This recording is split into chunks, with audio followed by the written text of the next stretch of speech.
Hello everybody, welcome back to the channel.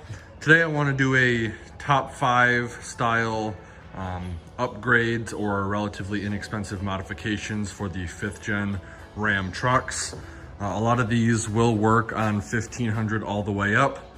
Some of the exterior stuff is going to be specific to the previous 4th gen because it shares the same cab, as well as the obviously 2019 to current trucks. The interior stuff is going to be, a lot of it's going to be the 5th gen 1500s. Some of it's going to be the old 4th gen trucks because, again, shares the same cab. But starting off, we're going to go to the floor liners. I believe these Husky exact contours are going to be $110 for the fronts, and then I think $97 for the rear. I may have that crisscrossed. These are the exact contour ones.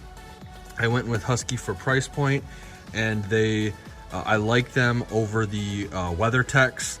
This is a more rubbery material.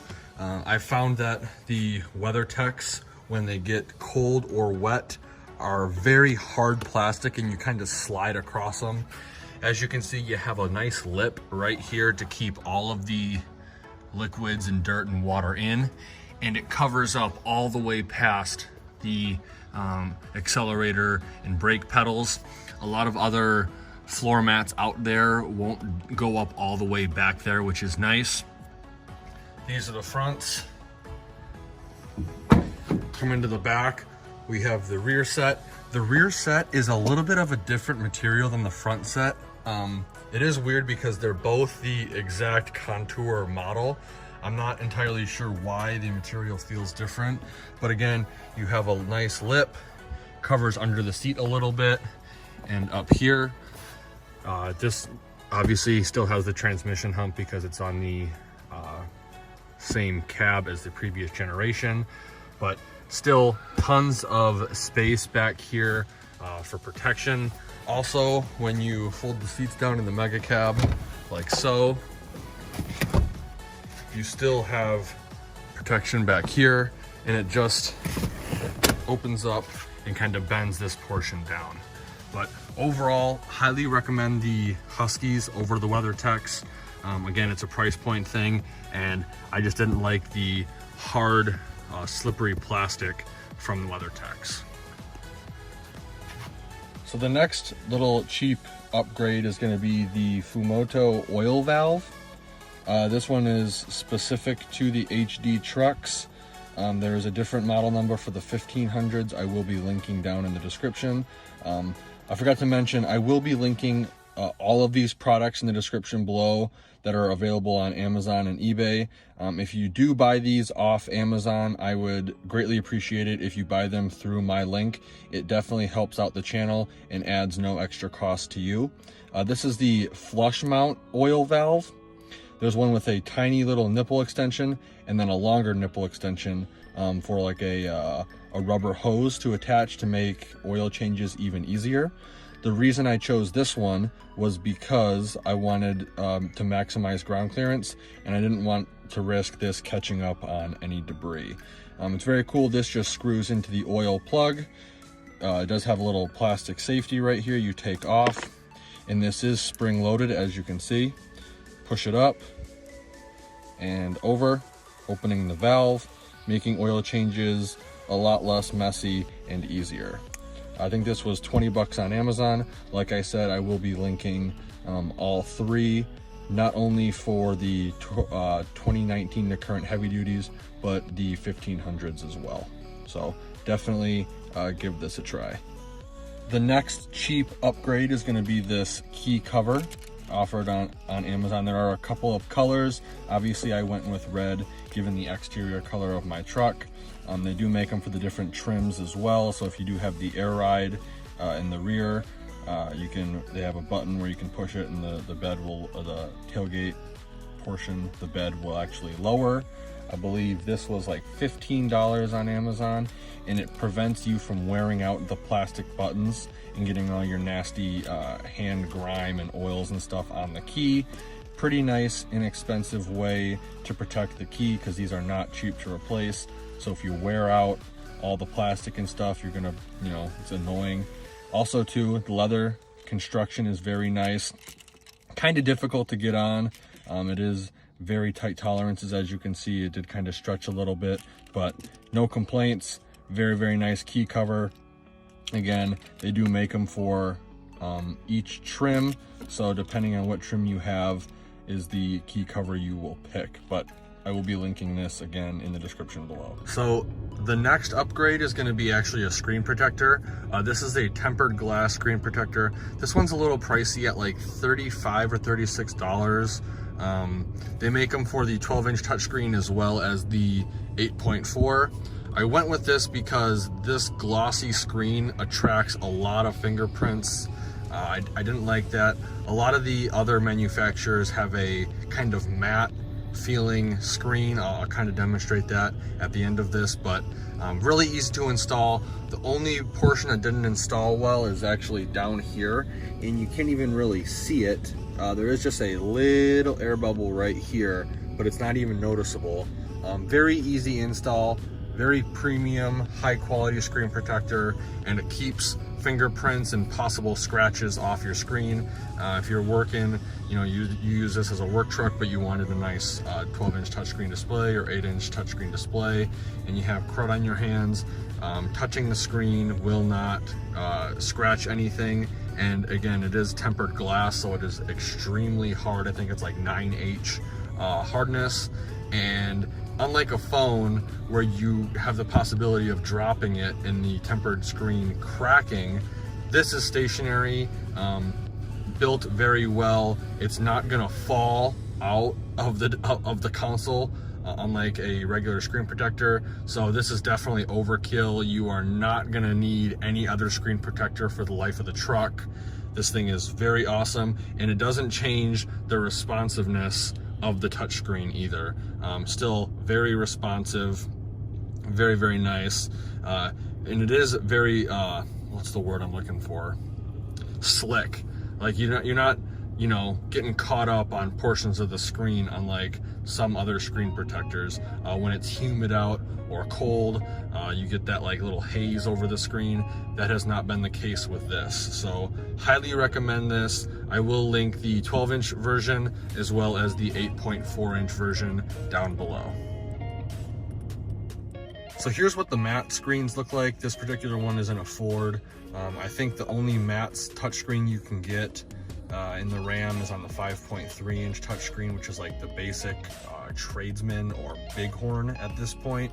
If you do have the matte screen, there is no reason for you really to get a screen protector. It does a really good job at hiding fingerprints, and I believe the 5.3-inch screen on the Rams is actually recessed a little bit within the center console area, and you do have buttons underneath it, so the likelihood of you scratching it with something is greatly reduced. But Ford and GM, they did a little bit better of a job choosing the screen material. I understand why Ram went with the gloss. It just looks a lot better. The backup screen looks absolutely amazing, but here's just an example of what the matte screens look like. Next is another relatively inexpensive upgrade, or modification I should say. It's gonna be these vinyl door sills. These are actually the only thing I haven't bought on Amazon yet for this truck. These were on eBay. I think these were like 25 bucks for the set of 4. The long ones are gonna go on the front 2 driver passenger doors, and then the short ones are gonna go in the rear. I will say, very easy to install. Just a little bit of soapy water, just sprayed in a spray bottle on where you want to install it. Put this down and it slides. Once you have it where you want it, squeegee out the water. I think these are just a hair too long actually, because as you can see, I start right here on the little corner lip where it starts, and then as I go down here, it actually comes up maybe a centimeter or 2 above this little lip right here, because of the way the door starts to arch up. So that's like the one little thing I don't like. I mean, I'm OCD about stuff, so that kind of is irritating, but overall, very cool upgrade. It's pretty cheap. I think I said like these are under 30 bucks, Really nice high quality vinyl. I did mess up the first set. They sent me out a replacement. Very good customer service. The key is to not install these too forward where it starts to arch again, or too back where it arches, because you'll have air bubbles in this, and then this won't actually sit flush in this little channel. If you do have air bubbles, you can work them out with your finger, or you can take a hair dryer or heat gun and hit the area and then push them out. This, where it's red, is actually clear, so whatever color your truck is, that's what color will show through, so that's very cool. On the backs, after the backs dried, this portion right here in the channel lifted up.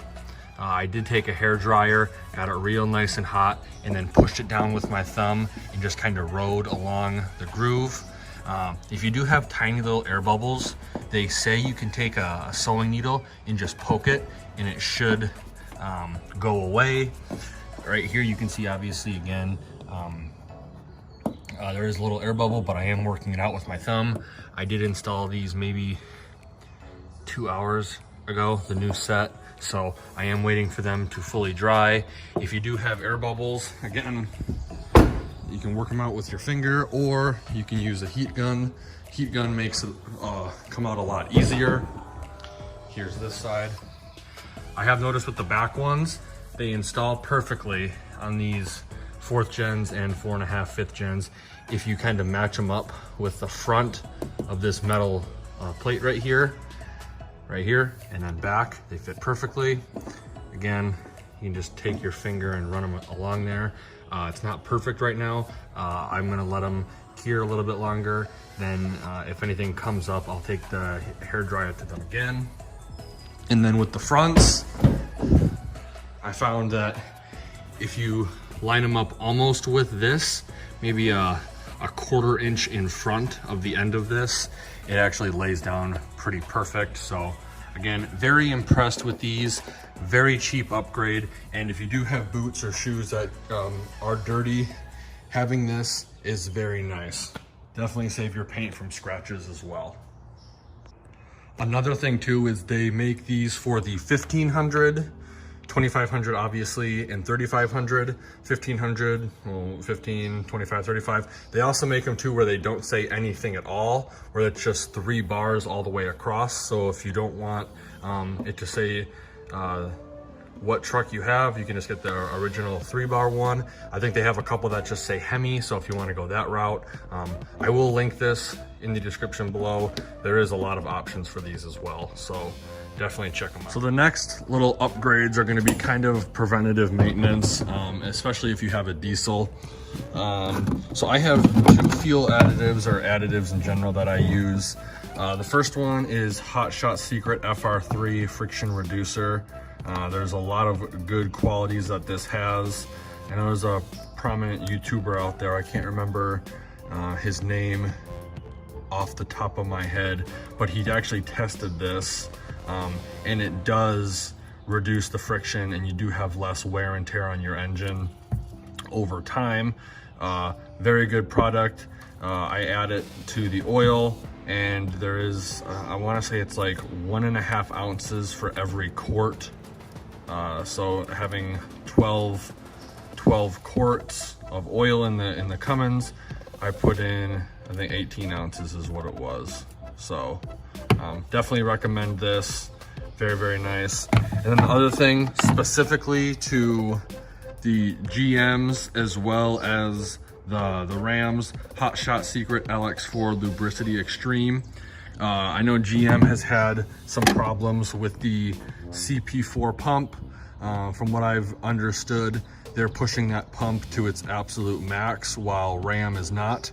Ram is also using the CP 4.2 fuel pump, which I think is too new to really have any understanding on failure rates. However, I would much rather be safe than sorry. I do not want to replace the fuel system in this truck. It is not cheap, and it's a huge pain in the butt. So I add this with every single fill up just to be safe. If you really want to be safe, I would highly recommend getting a FASS or Air Dog aftermarket lift pump. That is definitely planned in the future. I know S&B Tanks right now is actually working on coming out with a 55-gallon replacement tank for the Mega Cab.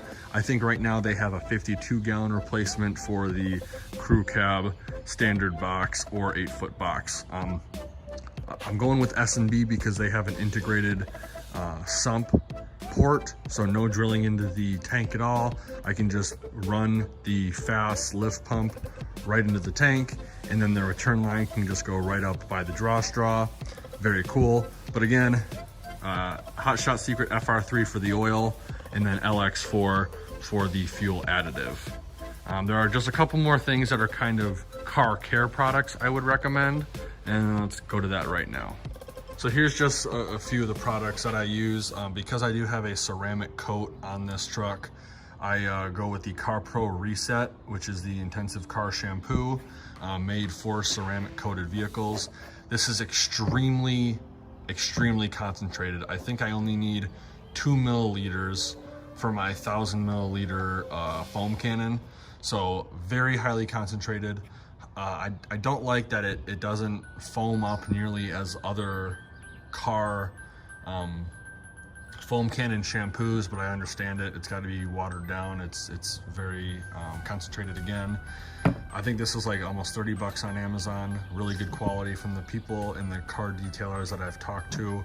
CarPro Reset is a very good product. Next one is my CarPro Reload Spray. It's a silica spray sealant, and it's designed to work with, again, ceramic coated vehicles. So after I wash the car and dry it, I'll then apply my reload spray. Very nice. I also have getting shipped the CarPro Elixir, which is a quick detailer. And then I'm also getting the CarPro Iron X, I believe it's called, to remove, iron and stuff from around the trim pieces up here, as well as brake dust. So a little bit over top five cheap and expensive upgrades. That was just kind of the whole idea of this video. Just relatively inexpensive upgrades. Gave you a little bit more than 5, but this list will grow as I have the truck. So if I do get something relatively inexpensive that I do like and enjoy, I will just make a quick little video, or maybe I'll just add it in the future to just a regular video. But overall, really enjoy all of these products. Obviously, I haven't installed the oil drain valve yet because I haven't had my first oil change. I am going to take it to the dealer for its first oil change after I get some more items for this vehicle, because I do get a free oil change, and I'm going to have them install that so that way I can do my own. But again, I will be linking all of these products in the description below. If you're inclined to purchase any of them, I'd greatly appreciate it if you purchase through my link, as it does help the channel. If you're interested in following the build process on this vehicle, please consider subscribing or sharing the video. Like always, thanks for watching and have a great day.